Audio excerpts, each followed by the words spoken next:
Okay, very good afternoon, everyone. Welcome back after your lunch. I hope you had a hearty lunch. This afternoon session, we are trying to take things up a notch or two and discuss boardroom diversity. I think that was touched on in the previous sessions. We're going to deep dive into it a little bit more. And what the ICDM has suggested is that instead of having a conventional panel like the one we had earlier, we're going to have two interactive scenario simulations to bring out some insights. And as in previous sessions, we'll also have an opportunity for you to ask questions via Slido or by putting up your hands. Diversity is a topic that was once frequently associated with gender, so I'm going to set a bit of context, but now covers a wide range of issues, as you've heard earlier this morning as well, whether it's age, experience, views, industry backgrounds, and so on and so forth. For our session this afternoon, for the next hour or so, we're going to zoom in on two particular areas: family businesses and women on boards. And as you can see, the stage has been set up as a boardroom, and that's exactly how we'll be running this session, simulating a boardroom discussion. First, I'd like to welcome my fellow panelists, or should I say my fellow board members in this simulated situation to join me on stage. So, Craig Connolly, Executive Director and CFO of Nestle Malaysia Berhad. Datin Amy Morris, CEO of Maybank Kim Eng Group. Serena Chia, Executive Director of Sunway Berhad. And last but not least, Mr. Yong Yun Lee, Executive Director of Royal Selangor International. Welcome.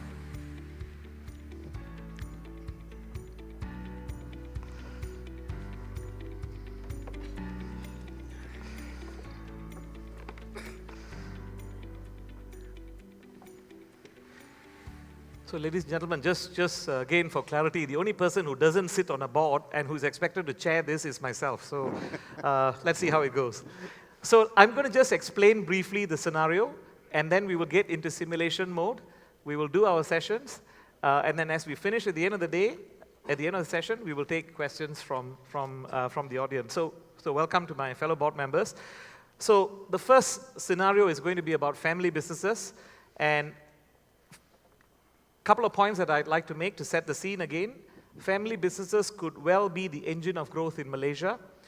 The top 15 family businesses in Malaysia control assets worth 76% of the country's GDP. This is according to research from The Economist, so a sizable proportion. And therefore, it's an important factor and an important stage of the growth of our country here in Malaysia. According to a family business survey that's done by my own firm, PwC, last year, 55% of family businesses will be making significant steps in their digital capabilities to achieve their goals in the next 2 years. But while they're embracing change, legacy continues to be an important part to them. 80% of them want to protect the business as their most important asset itself. So the scenario we're going to talk about is we are a frozen food company producing flatbreads and tortilla wraps, okay, flatbreads and tortilla wraps. We are a publicly listed company, and we're looking to expand our presence beyond Malaysia. As part of our growth strategy, we're acquiring a company called Company Futuristic, which is a local family business that manufactures additives. So we are a publicly listed company looking to acquire a family-owned business. With the acquisition, we're going to bring in new board members, and this is going to change the composition of our board to include a young, next-gen family member from Company Futuristic. So publicly listed company, acquiring a family-owned business, getting a new board member, young, next-gen family member. So now we will go into simulation mode. Welcome, fellow board members, to this meeting. And Craig, welcome to the board. I know you've been traveling in many parts around Southeast Asia. Welcome to this meeting as well. We have got a potential acquisition that we are talking about, and we are looking to integrate the business, and we're looking to embed some new board members as well. So, Yun Lee, I'm going to start the first question with, you have had experiences in this field before. Can you share with your fellow board members here, from the angle of board composition and board dynamics, what do you think are the principal advantages and disadvantages of having family members on boards? What do we need to think about? Your own experience in your company, and what does our company, a public listed one, need to think about? Advantages, disadvantages in terms of having family members on boards.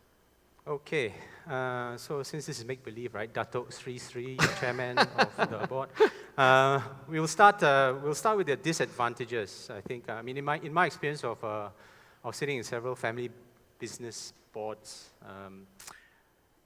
I think the biggest disadvantage would be the emotional baggage that a family member would bring to the board in his family business.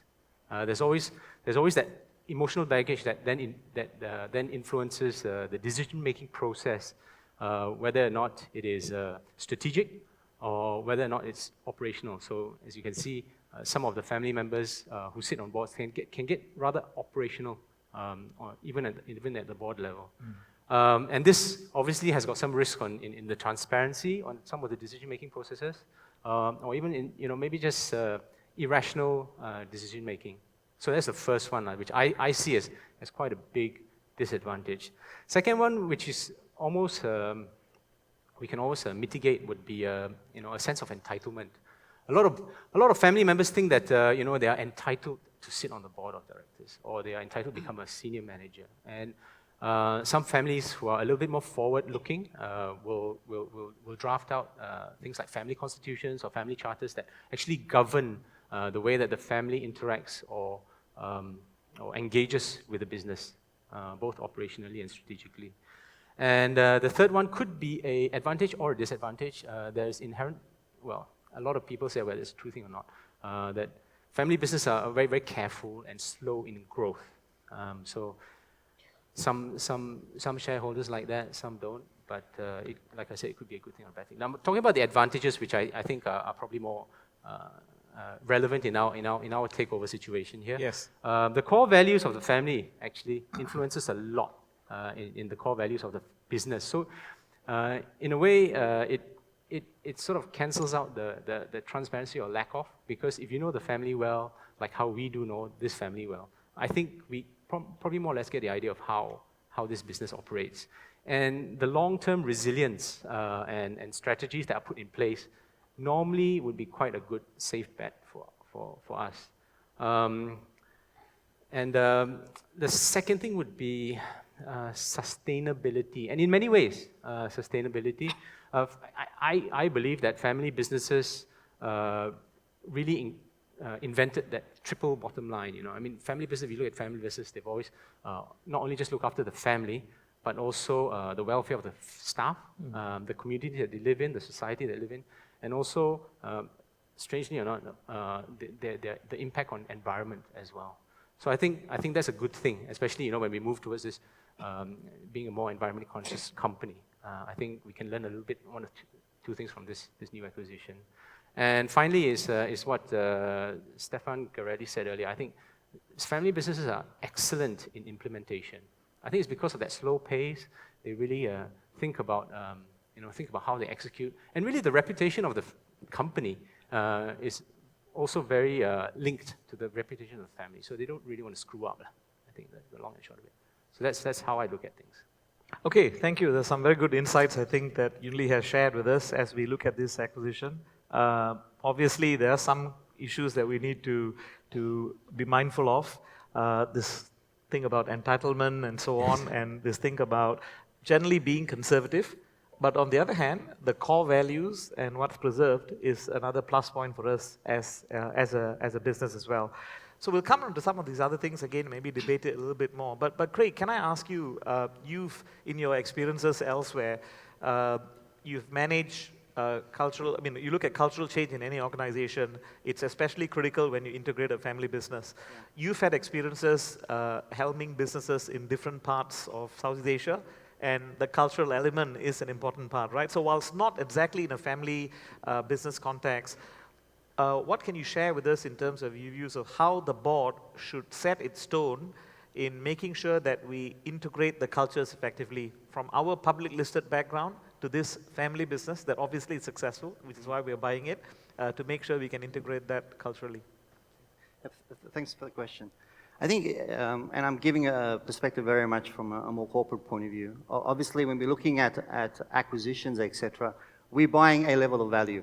And part of that value is also what the family business has created over the time. I think the first thing is to respect that they have been successful based on a certain culture and a certain way of running the business, and that should be integrated when you start taking over. By that I mean that it's so important. We talk very much in larger corporations that we don't go in and destroy some of the value that's been created by some of these smaller businesses in the past. So that integration has to be considered quite carefully. One is you're buying value and you want to look after that and create future value. But at the same time, by integrating into a corporate organization, we could also bring a set of skills to that business that could further increase the speed of the future value. So how we do that carefully is making sure the board is as diverse. So firstly, your current board members will have a level of experience, and then to inject a level of, you can say, diversity that we can see could bring the future value for that company. And then also at the same time, do not go in with a mindset that you want to change everything, because really that's not the intention. The intention is to say, well, this company has been extremely successful thus far. How do we now work together? And how do we integrate this into a different way of running to some extent, with maybe some different goals? Because obviously for larger corporations, when they look at an M&A, they're buying that for the future value and the greater good of that company. But at the same time, I think that the thing to be careful of is you don't want to go for speed and then dilute or destroy some of the core cultural values that family business has created thus far. And in some cases, I'm sure you're all aware, there is some examples of that out there in the business world. Thank you, Craig. So your point is we need to have the mindset that we should not want to change everything, right? Because there are some good things there. But I guess what I think is challenging is, as a large organization, as a public listed one, it is so easy for us to fall into the trap of thinking this is the way it needs to be done. And at the risk of losing the point you made earlier about that implementation excellence that Company Futuristic has. So I'm not sure, before we get sort of the next couple of questions, whether Serena or Amy, you'd like to add anything that's been mentioned so far. Yong Li mentioned about the advantages and disadvantages, and you talked about the cultural aspects. I'm concerned about the fact that we expect them to conform and we lose the value. So any other thoughts or comments on that?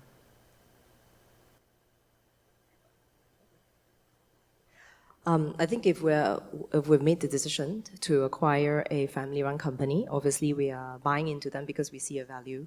So I think it's important to be very clear upfront in terms of what is the value, and have a shared vision of where we're going to take the merged company to, where everybody can contribute towards a shared vision. I think for organizations where we have a shared vision and purpose and align ourselves with the values.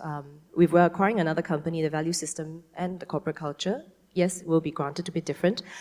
Give ourselves a timeline on how we can integrate our management teams, staff, so that there is that alignment. I think the leader in the end, who will be leading the two merged companies, will be very important, be the person be from the family company or from the current public listed company.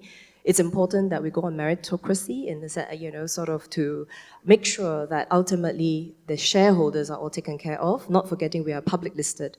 So it's not like we are a private family company where we can drive it our way. We have shareholders that we are expected to deliver returns to as well. Yeah. Okay, thank you. Latin Amy, I was going to come to you the question, but you wanted to add in a comment first before I ask you something more specific, given your previous experience in integrating family businesses as well. Okay, but what I wanted to actually maybe comment on is that for Chairman, for purposes of this discussion, right, on the acquisition of Futuristic, I'm assuming that Futuristic is largely an R&D based company that has the capability to apply its IPs to production scale, and the similarities between Futuristic and Flatbread, I'll call our company Flatbread, right? That they're both food-based, but however, Futuristic is clearly a B2B company. That means it doesn't have all the other attendant functions of B2C. While Flatbread, our company, is a combination of a B2B and also a B2C. So therein lies, it's just to get a bit more granular, that therein lies a whole different and distinct set of considerations. So to me, Chairman, I want to be very clear, and also with my fellow board members, we have to be very clear. What is the intrinsic asset that we are acquiring? Is it people? Is it technology? Is it the product? My going-in assumption for this board is that we are acquiring people, because business is always about people, right? And that is something that I hope that the board will definitely deliberate today. And first and foremost, the board also needs to very quickly ensure that whatever the persons or holders of that asset value, we are able to account for them, that IP is retained and appropriate strategy put in place. We need to then secondly extend the appropriate strategic oversight to ensure that whatever resilience that Futuristic has been able to put in place, and the successes that Flatbread as a company have generated are combined in the most strategic way. So those are my initial comments, Chairman. Thank you, Dr. Nami. And ladies and gentlemen, you have a perfect example of why we need diversity on board and why you need ladies, right? Because she said we need to be precise, don't keep general at 10,000 feet. And thank you very much for those comments. We need to be precise and get into details. Thanks for those comments initially. Dr. Nami, I have another question for you with your experiences in the past, which I hope you can share with this board. For family businesses, decision-making comes with its own set of challenges because you have a mix of family dynamics, business strategy, founding values, need to preserve legacy, as I talked about. With this integration of ours, what do you think are some of the aspects of governance that we would need to consider as a public listed company as we integrate this business? I have had significant experience in integration. They can be one of the most exciting journeys in professional life, but also one of the most strenuous.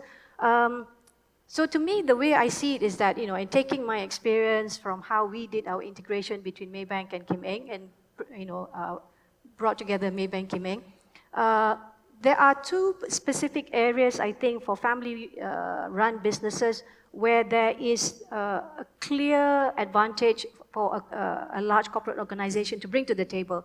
Firstly is in terms of strategic planning, and secondly in terms of succession planning. These tend to be the gaps for family-run businesses.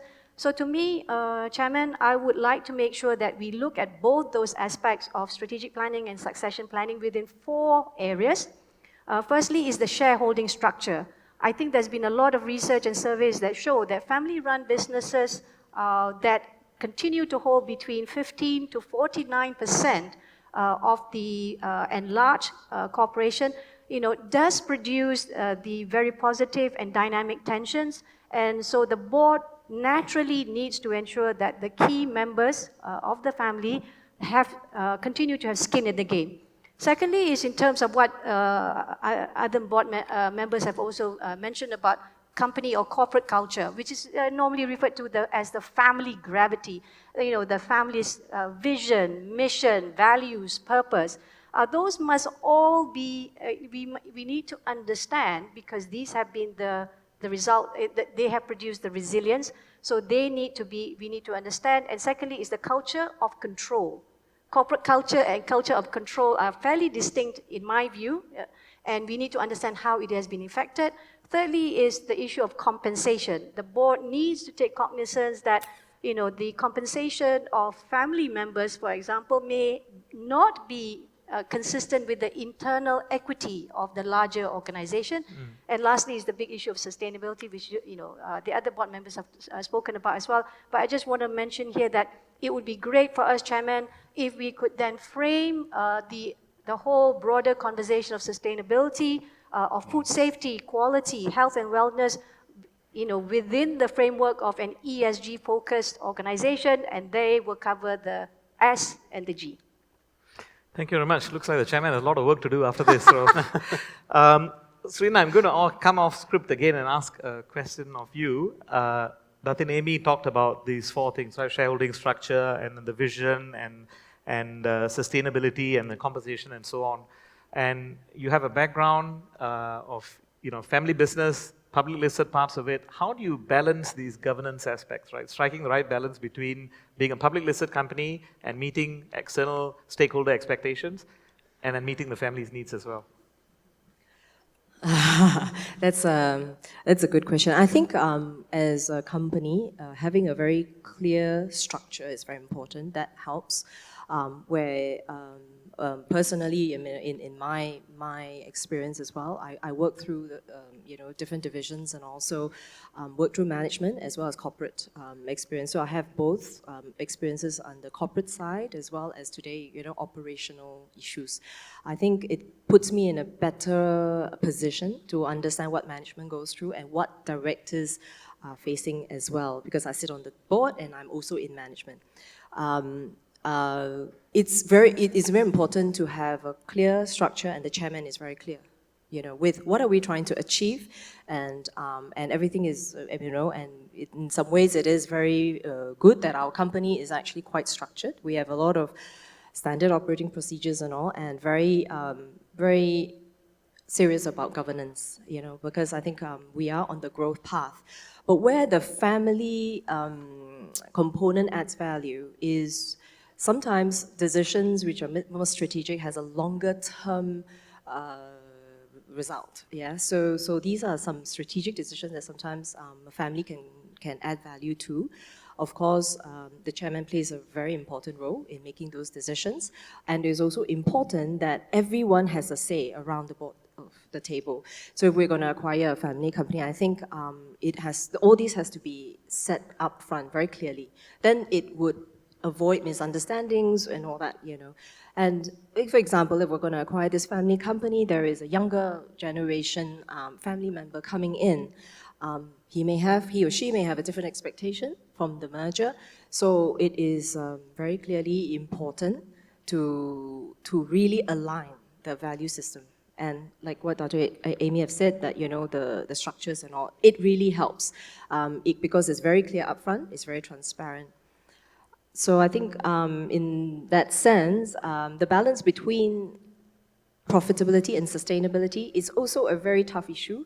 And this is, again, where family comes in to make the strategic call.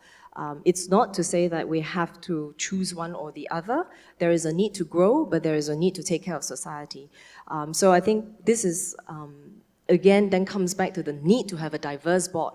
We cannot address sustainability issues with a board that is not diverse enough, be it from gender, age, ethnicity, or even work experience. But whom we invite onto the board must be able to contribute within the parameters that we're trying to grow into. So I think as a board, we need to be clear, what direction are we trying to head to, where are we trying to grow, and that we go out to seek for the expertise accordingly from other directors, and be it younger, women, or men, it should not matter that much. It should be from what expertise we need. Yeah. Okay, thank you. And the point I'm hearing consistently, ladies and gentlemen, is the point about balancing between sustainability, profitability, looking after people. I think we heard this morning about the comment, and there's one phrase I heard: the business of business is not just about doing business, which is so true these days. Craig, I have a question for you, again with your background. So adapting to digital disruption has been a critical part of this company's strategy, the company that we're acquiring, Company Futuristic. But they have been confronted with roadblocks due to conflicts between the different generations in the family about digital innovation. As for us, our company, one of the reasons, to your point, one of the reasons we have acquired this company is to leverage on the additive manufacturing technology to help us with our production capacity and to help us with the whole digitization agenda. How do you think we can sort of again combine these things, right? We have a vision, but there's some resistance from the company that we're acquiring itself, some parts of it. And how do you actually integrate this as a business, and how can we pursue our digital ambitions together? From a corporate point of view, obviously when you're looking at acquiring a company, one of the factors you have to consider is also the integration. If you have a look out there, you could see sometimes we have bought, not we I should say, but companies have bought other successful companies, but due to the integration, the value is destroyed because either the culture is very different or there's a misalignment between the management, or you could say the corporate wants to take over and don't recognize the skills that the family business may bring to the table. So I think that type of analysis at the beginning should also be understood, because I think we have to be transparent. Not all cultures will just integrate well together. I think from a family business point of view, you'd have a lot of control over things. You've made decisions yourself. You've had speed. Probably you could take shortcuts on certain things that, when it comes to a larger corporation integrating, will not maybe be accepted due to a governance, etc. So it does change the tone slightly. Okay. And I think that should be considered. I mean, I have to say, even from our experience, when we look at events around M&A, etc., we also consider some of that, because that has to be mindful that you're integrating a corporation, which is like a family, and another family that's going to come together, that has to live together, that has to see value together, that has to agree on future value together as well. So that has to be considered. And I think alignment through, you could say, the M&A process and even the discussion with the family and the potential new owners, etc., should also have that on the table. How will we work together in the future? What are some of the models of ways of working? How do we, on certain things where we made, how we will resolve those things through a very equitable strategy or methodology. I think that's quite important, because otherwise, if that is not understood at the time of so-called agreeing, then it becomes messy. And let's be honest, if the board becomes messy, then the integration of the two will also create some problems. Thank you, Craig. Yunli, I was going to ask you the same question as well. If you could sort of comment on this thing about how do we pursue these ambitions together and as we integrate our businesses. Well, I think I feel for futuristic, okay? Because, I mean, family businesses inherently are quite frugal and very careful with how and why they spend their money. And digitalization is, ironically, not as simple as people think. And this is my experience. I mean, you think, you put a Google ad on Google AdWord on Google, and you think, 6,000 customers will be coming to your site, or you plug in a transponder on that CNC machine and you think you can upload everything in the cloud. I think a lot of it is in the expertise of coordinating and beta testing and working on solutions that in surface looks very simple, but actually very difficult. So digitalization, ironically, is not a cheap process. And I think what happened here with futurists is that they thought it was cheap, and that's how I think probably the older generation oversimplified matters, and this is how they've come into this situation. I think for us, for example, I mean, we've been making breads autonomously for the longest time, and I think in a way this is where we can help futuristic work on their, not only just on the marketing side, but I think mainly here on the industry side, where we can connect some of their processing lines, for example, automate them and maybe even make them more efficient in that way. So just to summarize, I mean, digitalization, people think it's easy and simple. Actually, it's very, very complicated, especially when it comes into marketing and Facebook posts and Instagram and all that.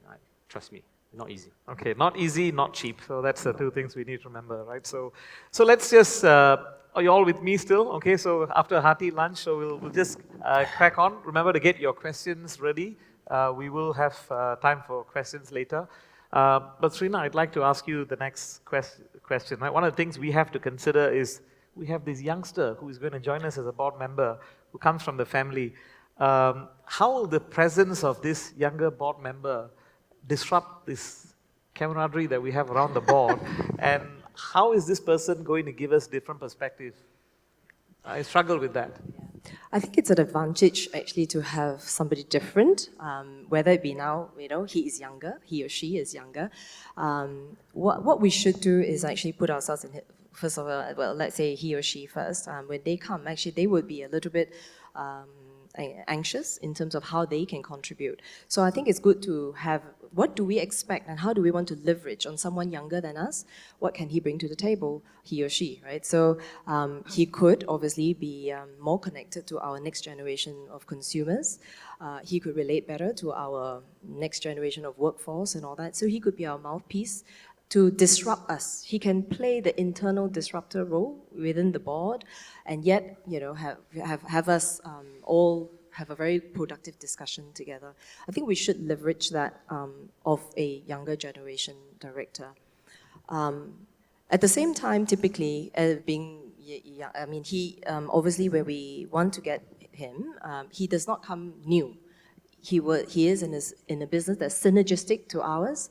So let's tap that and not overwhelm them to say, that we know best, right? So I think enough time for them to speak. Typically the younger generation, because they know that they are perceived as inexperienced or need more time to, get to know life or things like that, they will have to do more homework. They will come with research and share things with facts and figures.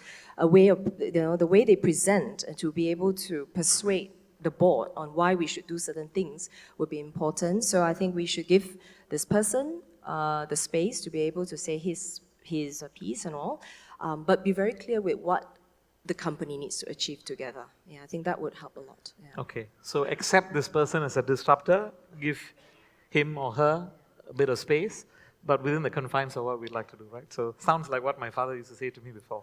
Anyway, Datin Amy, do you have anything to add to that? This younger person coming on board, did you have that experience in when you did the integration of the company you were at? Yes, for sure. But I think the one message that I do have is actually for you as the chairman of the board. The right? chairman's workload increasing ever further. Yes, that's it. Because in this situation where look, integration is a very tough process. If you're not just talking about tensions, and you're often talking about outright conflicts where outcomes are sometimes near binary when you're trying to integrate two very distinct cultures. Family-run businesses are very entrepreneurial. Say, for example, in my experience, where the family-run business, the culture was very much you eat what you kill. So it's all very incentivized, and at the same time, there is no management. You don't need to manage because people will manage themselves because they are very highly motivated for bottom line outcomes. So in this case, as what Sridharan said, in order to make sure that we run a successful board and organization which integrates the two, I think the role of the chairperson or chairman is very, very key in the sense that this is where lies the courageous leadership component, right? Because inclusivity, we talk a lot about inclusivity, but to practice inclusivity is extremely challenging.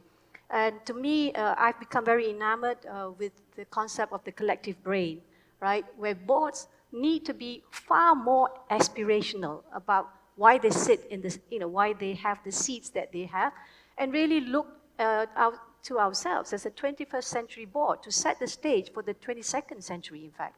So inclusivity, which is a key element, in enabling the collective brain, which is really, the greater sum of the parts, of us as individuals, and where we are able to amplify the intelligence, of the board and the organization. So I hope that spirit of aspiration will be something that we can capture as well. Thank you, Datin. So role of chair is important, and we need to collectively put our minds together to do this. So, ladies and gentlemen, that's let's switch out of simulation mode right now.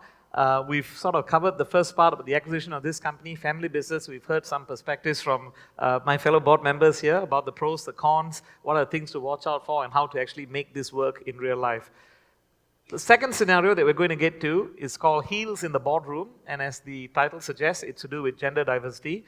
Again, a couple of perspectives from me. Bringing diverse views to the boardroom is really a no-brainer. Women on boards. So some stats, I think you heard about it this morning as well. In Malaysia, we have just under 15% of the total of 6,245 board seats in Malaysian PLCs that were occupied by women. This shows that there's clearly more work to be done to encourage more women in leadership. The target that has been set by the 30% club in Malaysia is 30% by 2020, which is, I think, a target that we are not going to be able to achieve in that short period of time, but hopefully we have made a lot of inroads. We heard some stats today about the fact that now we at least have women on boards, but not quite this quota that we want it to be. So the frozen food example that we're going to get back to before we get back into simulation mode is with the acquisition of the family business, we will add one more woman to our board, but that will make it 12% of board seats occupied by women in our company. We are still far away from the 30% quota that has been set for Malaysian PLCs as far as female representation is concerned. So board members, we're back into simulation mode now. Craig, again, I'm going to start with you. How does a gender diverse board improve a company's competitive advantage? Or is this just an assumption? I know there are stats out there and there's stuff that talk about it, but your own experience. I'd like to, first, diversity does add value. I think there's no doubt about that. But diversity, I think, is gender, it's skills, it's experience, it's education. These all bring diversity to the board. If I could come back a little bit to Nestle Pacific. Nestle, when we say diversity is key for us, we demonstrate that. So we build the organizations. For example, out of our total leadership team today, 50% of that is female. Out of our Nestle leadership team today, we have 33% is female. So we have demonstrated that we make decisions in the company to develop that diversity at very young levels in the company. So in the future, we will see that diversity play through at a senior level. So I think it's easy to be verbalized and say, well, I'm committed to that. But I think it's different when you have to take steps at a board level or within your operational organization and commit to certain activities or recruiting processes or skill set assessments or organizational skill set assessment, and then take certain actions against that to bring that diversity. I think one of the risks to companies in general is where you lack that diversity at a board level or even at a senior operational, because you could become very silo mindset and you could then develop blind spots for future benefit through competitive analysis or just pure skill set, both diversity as well as education and experience, etc. At a board level, you have a rich discussion on the future strategy for the organization. Okay, so it's not just about advocating and talking about it; it's actually taking some proactive steps to improve this. Srina, a question to you. Family businesses, right? You talk about family business. The benefits of gender diversity that I think none of us disagree with, diversity in all aspects, including gender. But are the benefits of gender diversity on boards also applicable really in a family business situation? And Yunli, I'm going to ask you that question as well in a moment, but Srina first. I think as a board here, we all agree diversity is an advantage and it has a lot of benefits for the board. So whether it be a family or non-family business, I believe that we should have the diversity. Now, specifically on women diversity, I think the whole agenda now on helping women is just that it's just been it's just been traditional that the men are considered the breadwinners and all, and the ladies who are supposed to be, taking care of the family and all. We're in the transition process where now women are taking on more of a leadership role too. So I think it's not so much about pushing women out to take the roles, but about giving them the opportunity and the support, basically, because they're not typically trained that way from previously. That's why it's in some ways easier to train a younger lady maybe versus a more maternal focused person, a lady.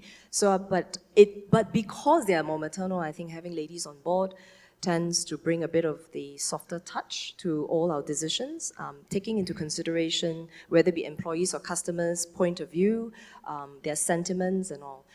So it gives a more holistic, discussion to the overall board. So I think in that sense, I do believe that having, women on board would help a lot. Yeah. Okay, so it brings that element of care more so than maybe generally you expect men to demonstrate. So hopefully that will be another added benefit of this. Just add on, actually, one of the things is, as much as we're looking for a lot of women, it's also important that the women themselves have to want it, actually, because we have also gone through this process where we talk to a lot of women, they get given but they don't actually want to pursue that. So I think it's important to find those with aligned ambitions. Yeah, thank you. Yunli, would you like to add on to that as well? Yeah, I think diversity, especially in the family business situation or environment, the board tends to be mainly family members. And so even if you're looking at diversity, I think it's not just about having gender diversity, but the diversity in expertise. So again, some very, very forward-looking, progressive families have this family charter that I keep referring back to, or a constitution, where it actually does say that upon graduation, don't expect to work in the business, all right? And you will be invited into the business once you prove yourself. Or basically said you're going to screw up somebody else's business before coming and screw mine. But in a sense that by doing so, hopefully they would get some experience, these family members obviously, hopefully in futuristic, get experiences in other businesses, in other corporations where they can then bring and add value into the family business and ultimately to the board. So that's the diversity level in terms of expertise and experiences. And yes, definitely gender diversity is good, regardless of whatever kind of gender nowadays we talk about, because at the end of the day, I think people of certain genders have got their own expertise and their own exposure. They're exposed to different types of living or lifestyle environments, which at a board level, when thinking strategically, I think brings a lot of value. Benefit. Okay, thank you. Datinemi, I have we can switch on the same topic. So, we obviously, other than looking at our own board, what do you think we as a board can do more to build a pipeline of women for board roles, including our board, but just generally as a good corporate citizen as well? What can we as a board do more, you believe? And I think Craig touched on a couple of other things earlier, but your thoughts? Well, firstly, I think it's a huge disappointment that our board will only have 12% women representation. I think we definitely shouldn't be able to. We shouldn't be tolerating that. There are, and people like to. But firstly, it's good to also hear that everybody is very clear that the whole debate of gender diversity is no longer a debate, that we've moved on, and the facts speak for themselves. And that, the question of pipeline, really, is there really a pipeline problem, or are we just simply not looking for women in the right places? If you're looking for women, within the boys' network, within the boys' club, wherever that gentlemen out there, including yourself, Chairman, where you hang out, you probably wouldn't Chairman find... really kena ketuk on this session, yeah. Sorry to interrupt. Carry on. You're probably not going to find very skilled, competent women, right? So I think that it is really about ensuring that we look at the right places. I would like to actually share also and give a shout out to Maybank. My family, my actual board members are there. I think Maybank, definitely in terms of how you see the numbers of women from the executive to middle management to top management, naturally you will see some degree of lessening as you get to top management, as women do take time out to care. But nevertheless, I think as an organization, we have made tremendous progress, and that is testified by the fact that Maybank board, women are 36%, and at the IB board, the investment banking board, which is typically a bastion of men, women are 43% on the IB board. So I think it is not a pipeline problem. Okay, so very strongly articulated point. Not an issue of pipeline. We just need to know where to look for women directors. So self note to chairman. I will take note of that. Thank you very much, Amy. Sorry. Yes. And I think further to that is the point of developing gender balance within the companies, is to have policies within the companies that supports the gender balance. Obviously, there are different stages in life where you need flexible policies and supportive policies that allows the gender to continue to grow through the organization, through different phases of the organization. So I think this is also quite appropriate in the time we're living. It's great to say I want to have gender diversity, but you have policies that does not support that, particularly around home leave or family leave or children's leave, et cetera, et cetera. And I think that should also be something that should be considered, because that allows you to continue to develop your talent over the years that you will see at a more senior level within time. Very timely comment, Craig, you've made, because there's been a lot of discussion over the last few days, given the recent budget announcement about increased maternity leave and the cost of business and so on. And your point is, as an employer and as a company, we have some corporate and social responsibilities as well to fulfill, right? So we need to take that into account.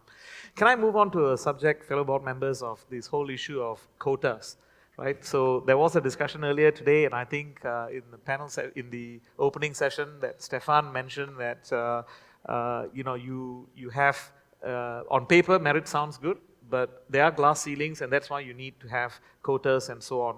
So while imposing a numerical quota within a specific time frame, it's a good start. How do you think we can strike the right balance, right? That between having the right number of people on board and balancing with meritocracy as well, if that's an issue. So can I just get views? Maybe again, Yunli, I'm looking to you to sort of see whether you have a point of view on that. And then to the other board members, and I'm sure Datin Amy has a view on this. Oh, this is a tough one. Actually, I think there's no compromise. I think meritocracy is the most important. I think if we want to have a high-performing board, not only is it just important to have the person with the best experience, but also that the board must jive, must work well together. And that's how I see it.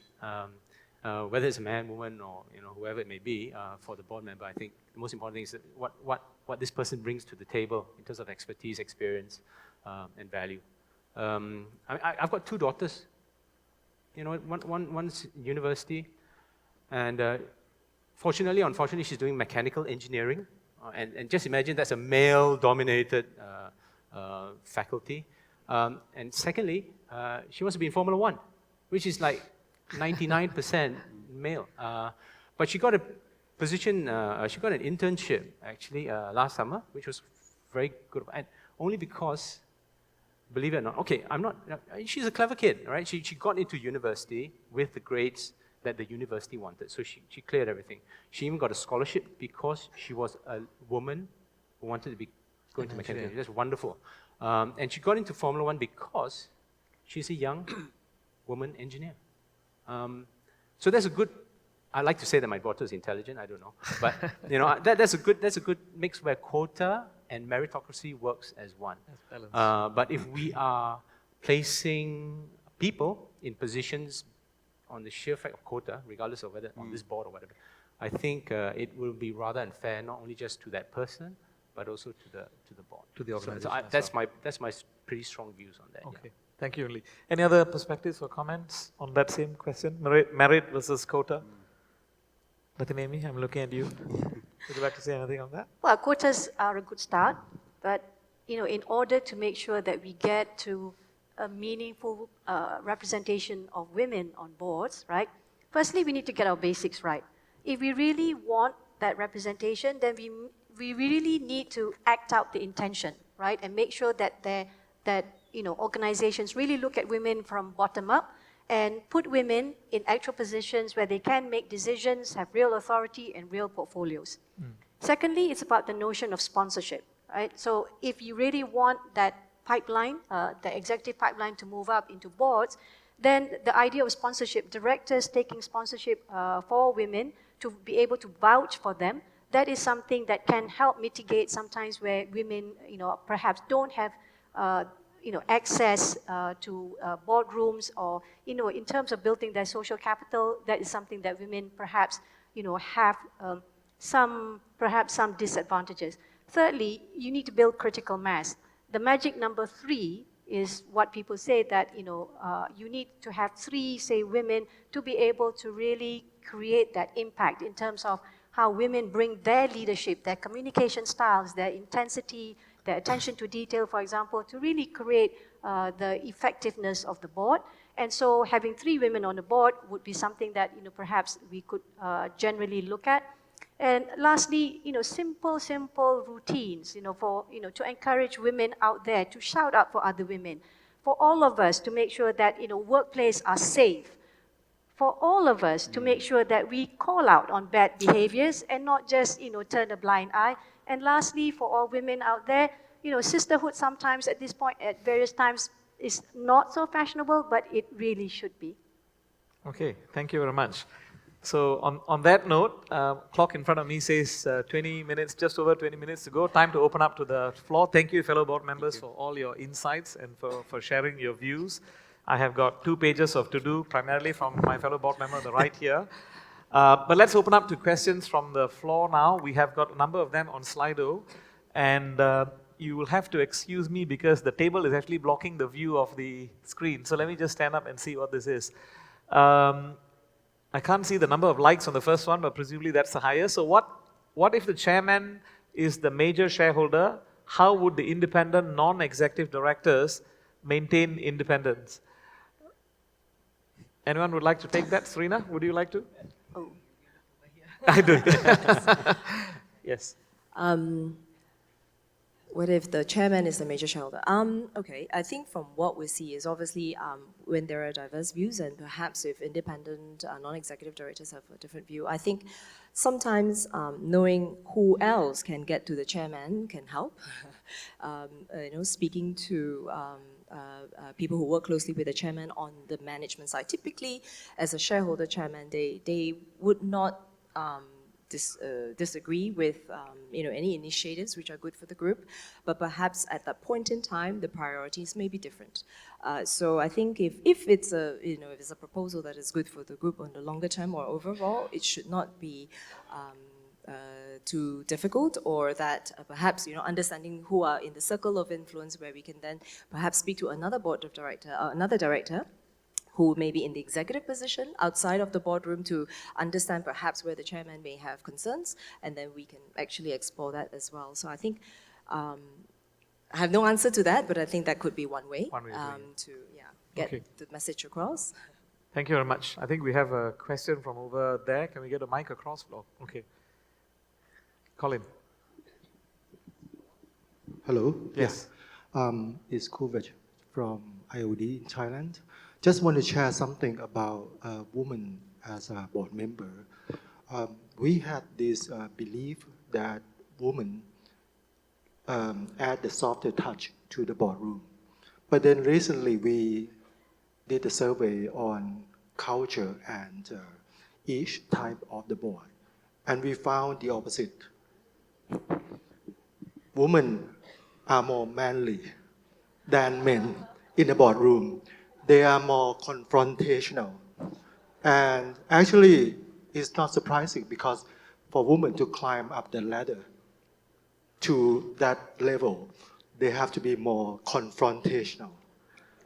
Another finding, which is interesting, is that the board that are more confrontational perform better in the long run. So it means that having women in your board make you a better performance company. Thank you. Thank you very much. So mixing the care and the soft part of it with a little bit of fierceness as well, right? The right balance. Again, balance there. Did we have a question over there? No, that's not the number. Is that a question over there? That right in? No. Okay, any other questions from the... Yes, there's a question over here. So it's a question, yes. Okay, so I'll come to that in a minute. Maybe Yeah. Leah? Leah from Institutional Investors Council. I have this question that I would like to seek the views from the panelists. Over in Malaysia, there's a trend where I call it as inherited independence, where the independent directors have served for so long, 12 years, and some as long as 20 years. And these independent directors stepped down due to the pressure in terms of good corporate governance. But before you know it, that the position of the independent director actually passed down to the children, to the daughters and to the son. So my question is that, can this new independent director who inherited the independence can really be independent?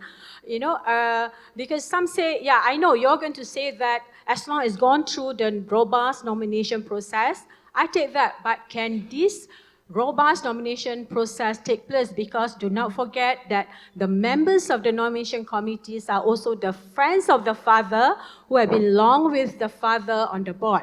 So and then another question is that normally the company do not even disclose whether they have considered other candidates, rather than just it becoming like passing down the baton.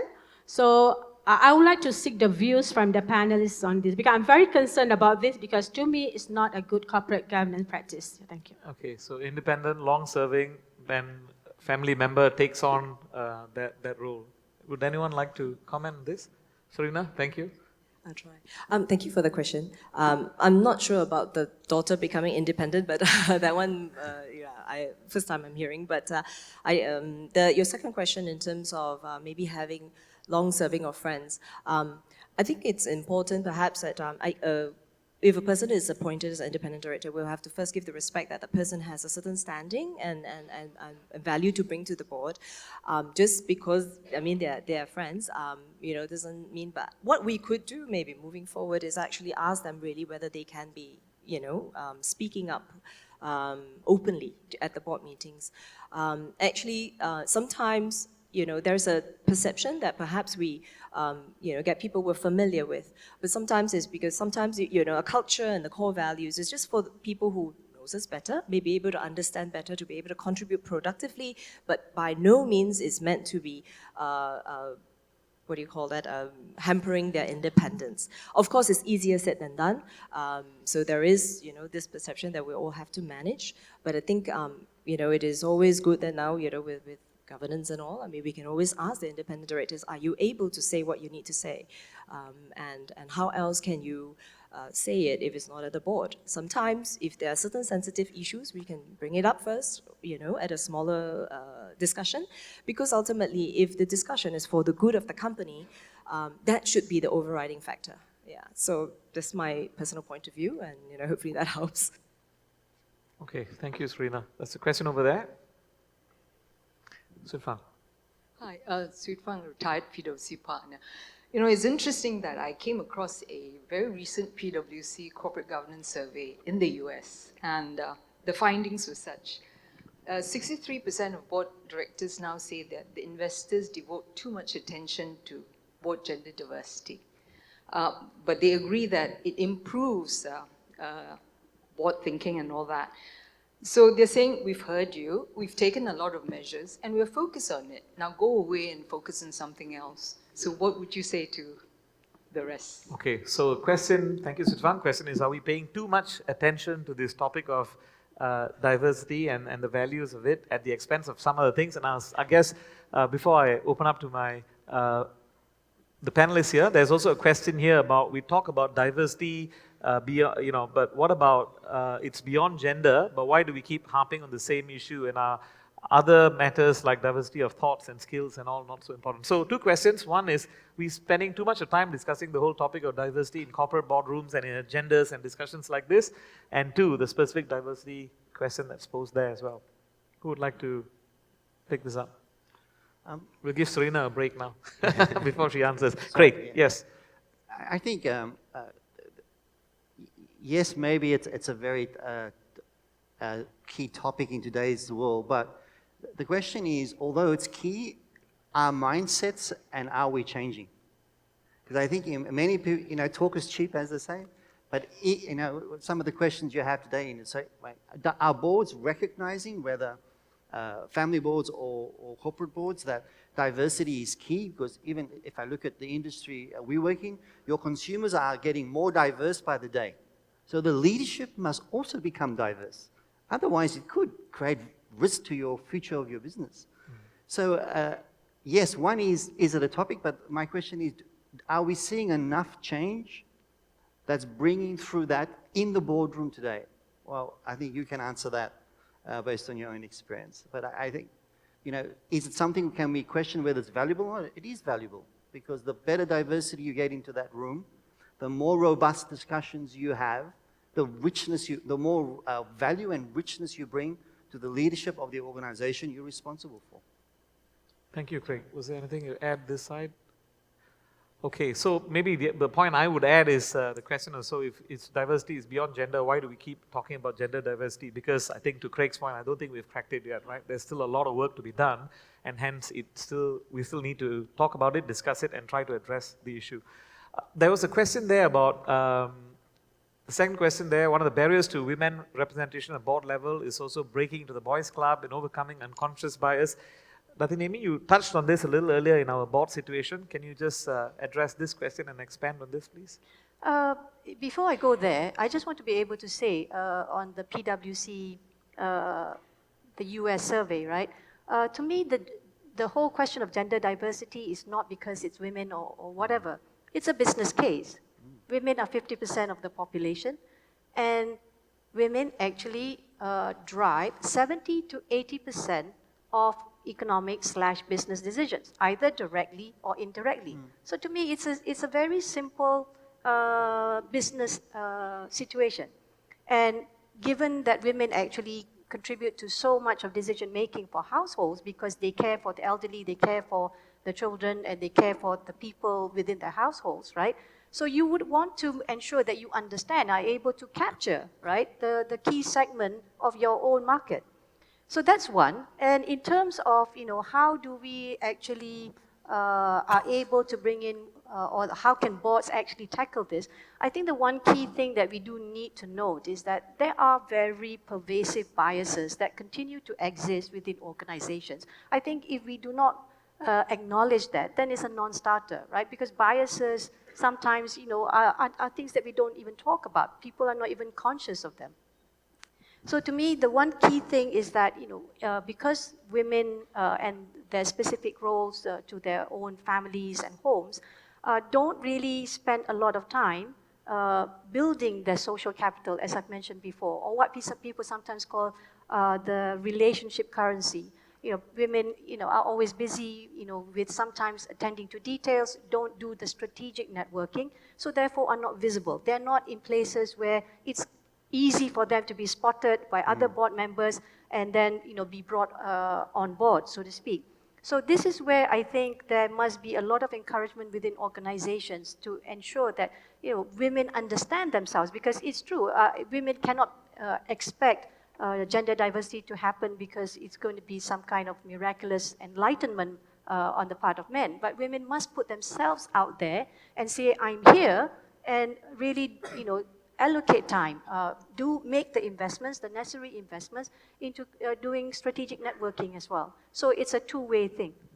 Okay, thank you very much. So any other questions from the floor, ladies and gentlemen? Any hands up at all? Well, let's go to questions. We still have a few more minutes, so let's just go to questions that are there. There's a question around age, right? So we talked about gender diversity. There are two questions there around age and about acquiring young directors. I think we touched on it in some of our earlier discussions, the benefit of having, and we had a simulation where we had a younger generation member joining this. But I guess the question is, so the question has disappeared, but the question that was there, Above 60. has it disappeared or it's completely disappeared now? So, anyone wants to comment, any additional point to make on the topic of age diversity as far as boards are concerned? And we talk about technology and maybe the younger ones understand it better. Yunli, would you have a comment to make on that?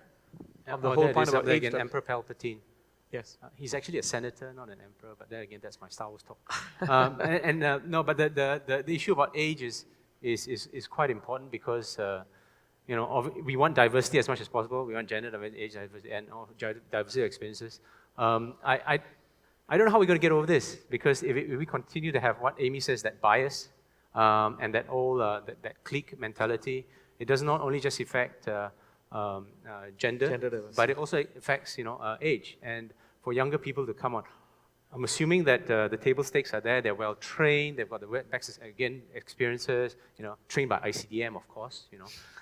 Best experiences and all corporate governance or awareness of corporate governance. Then I don't see why we shouldn't have younger people. It's just that I think a lot of young people are not exposed to this whole world of governance and directorship. I don't know if there's any way of actually putting into your curriculum, whether it's tertiary or secondary.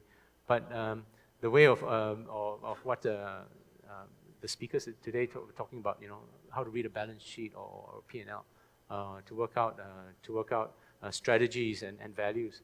I think it's not really readily available, I think, to younger people. And I think as corporations, I think we have a duty to play. I mean, we can train. We can train our senior management or our middle management in corporate directorship and corporate governance, and I think we should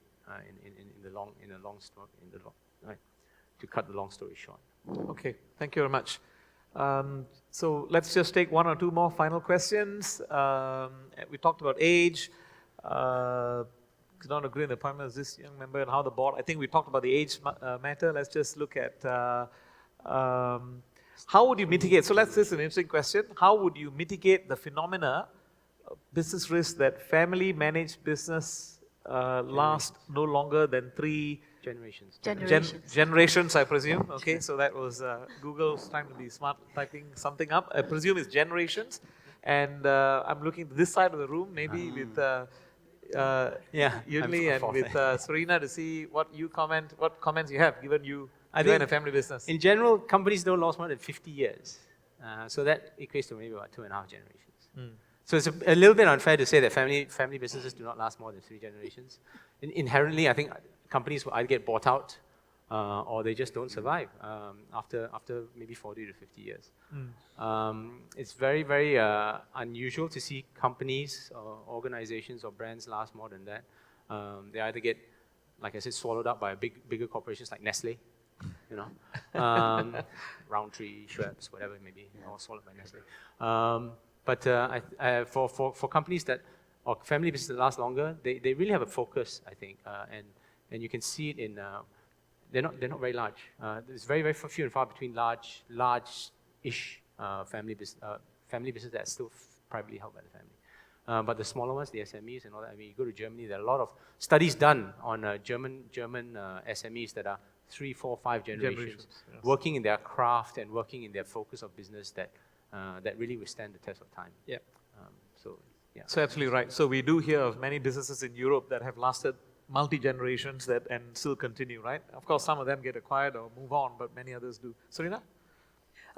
Maybe, if we look at across the world, whether family or non-family now, the lifespan of companies are getting shorter as long as we are not in touch with what's disrupting us, right? So I think for family businesses, it's key that and a family business can take many structures. A family can be involved in the shareholder, but not in management, or some can be involved with shareholding and management. I think it's key for families to be able to pin down how do we want to grow and how involved does one want to be to make sure that it grows. I think to a lot of families, the most important thing is actually maintaining the core value and the legacy of the brand and the business. So it can take many structures. So I think it's important that perhaps different families may take different forms and structures to actually last through 3 or 5 or 10 generations. And that it has been seen to be successful. So, but more importantly now, as we saw this morning as well, the whole world is changing, the whole business context and everything is changing. Whether it be family or not, we all have to be ready for some major disruption. Changes. But the only difference with the family business is that the stake is in there. So I think, they would be, one could argue, to be a bit more open to change. If not, then it's harder to manage. Yeah. Okay, thank you very much. I know we have a few more questions, but we've got 1 minute and 55 seconds, so I'm going to wrap this up. I hope you found we've had 2 discussion sessions. We've tried a simulation and something slightly different, but ultimately it was about family businesses and how the values of family business, how you incorporate that into larger businesses. We heard some perspectives on the fact that family businesses historically have not just championed profits, but there's also an element of looking after society, looking after employees and so on. And we heard about some of the pitfalls and what we need to avoid as well. Be aware of this culturally. Then we shifted to the issue of diversity, gender diversity. Lots of good comments. We've talked about this in many forums and discussions, but clearly the message that I took away was that there's a sense that there's still a lot of unconscious bias, maybe conscious, but a lot of it unconscious bias, not just for gender diversity, but all aspects of diversity, whether it's younger people or whether it's male and female. I hope you found the sessions useful. Thank you very much for your questions as well and for listening to us in this session after lunch.